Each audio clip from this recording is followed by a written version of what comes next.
Bonjour Olivier. Bonjour Angélique, comment tu vas? Très bien et toi? Merci d'être venu. Mais de rien, Installe-toi. merci.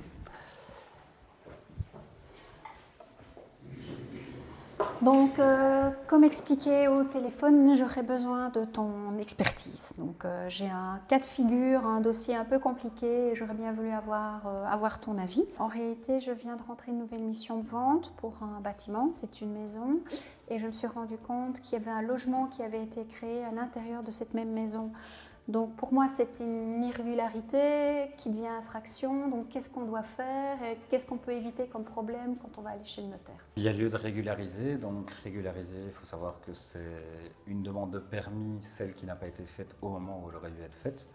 Donc c'est en fait introduire un dossier comme si on demandait à créer ce logement, mais ultérieurement.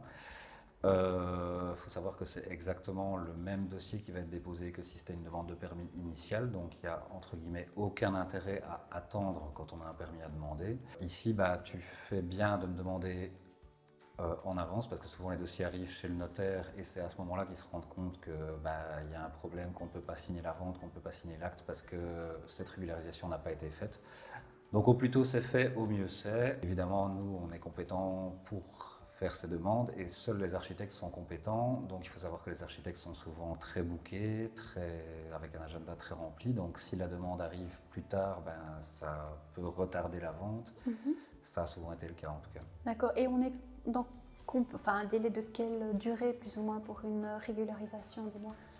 Disons que suivant la disponibilité de l'architecte, évidemment, il faut monter le dossier, donc il faut faire des plans. S'il n'y a pas de plan, il faut les créer, donc il faut faire un relevé, donc il faut aller mesurer toute l'habitation, souvent faire un relevé géomètre, c'est quand même des démarches assez lourdes. Et après, il y a le délai administratif qui est suivant s'il y a une dérogation ou pas, entre 75 et 115 jours. Donc il faut bien se dire que si la vente est signée, qu'on doit passer devant le notaire, que l'acte est prêt à signer, ça peut repousser parfois de l'ordre de 6 mois, voire plus, suivant complications. Et il faut aussi savoir que ce n'est pas forcément autorisé, c'est-à-dire que comme c'est une demande de permis qui est demandée en infraction, la commune a tout à fait le droit de refuser. C'est-à-dire que si c'est un logement qui a été créé et que la commune n'est pas d'accord de créer un logement là, elle peut tout à fait dire non, on revient à la situation initiale et on refuse ce logement, ce qui peut rendre la vente caduque. D'accord. Et quels seraient les éléments qui pourraient faire qu'on refuse une régularisation? Par exemple, on a créé un logement mais on n'a pas les parkings en suffisance, on a créé un logement alors que la densité dans cette commune n'accepte pas autant de logements. Il peut y avoir tout un tas de raisons, mais c'est vrai que la commune n'est pas tenue d'accepter un voire plusieurs logements en plus. C'est souvent des logements qui sont créés qui doivent être régularisés. Ou alors on a créé une extension sans demander le permis et l'extension ne correspond pas aux règles urbanistiques, ça peut arriver aussi. Donc la commune n'est pas tenue d'accepter ce qui a été transformé, rénové, ajouté.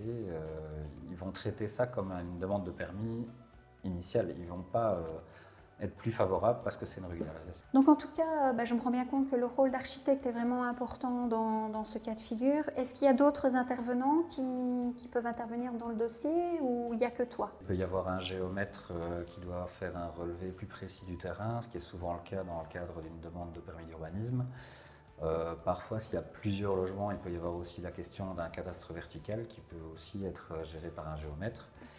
Il y a aussi tout ce qui est PEB, c'est-à-dire certificat énergétique par rapport au bâtiment, qui est quand même une fonction bien spécifique et qui souvent dans le cadre de la création d'un logement demande aussi une régularisation, c'est-à-dire qu'il faut créer un PEB. Parfois ça ne respecte pas les normes, c'est-à-dire qu'il y a un problème de ventilation, il y a un problème d'isolation, ça peut arriver.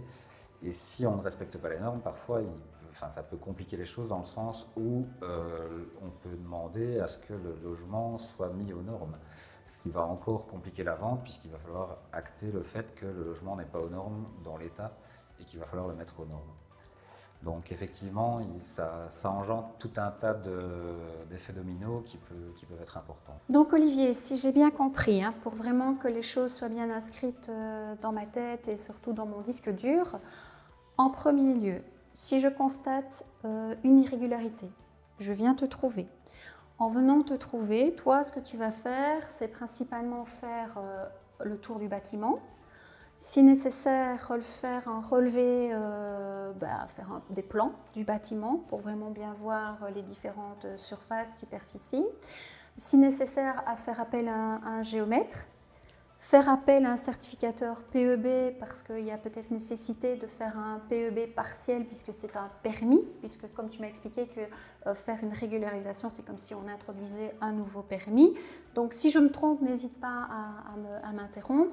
Donc voilà, ce sont les points que moi j'ai retenus. Donc s'il y a d'autres choses à ajouter. Ça peut être un PEB simplifié, mais ça peut être aussi un PEB complet, c'est-à-dire que ce n'est pas forcément une demande de PEB simplifié.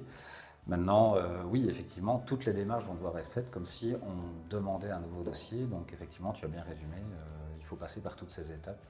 Maintenant, le géomètre, selon le cas, ce n'est pas toujours obligatoire, mais c'est quand même souvent le cas. D'accord. En tout cas, merci pour tous ces éclaircissements. Je ferai encore appel à toi, vraisemblablement. Surtout, tu sais qu'en tant qu'agent immobilier, on est souvent confronté à des situations parfois particulières et pour éviter des déconvenues à nos clients, autant faire appel à des professionnels tels que toi.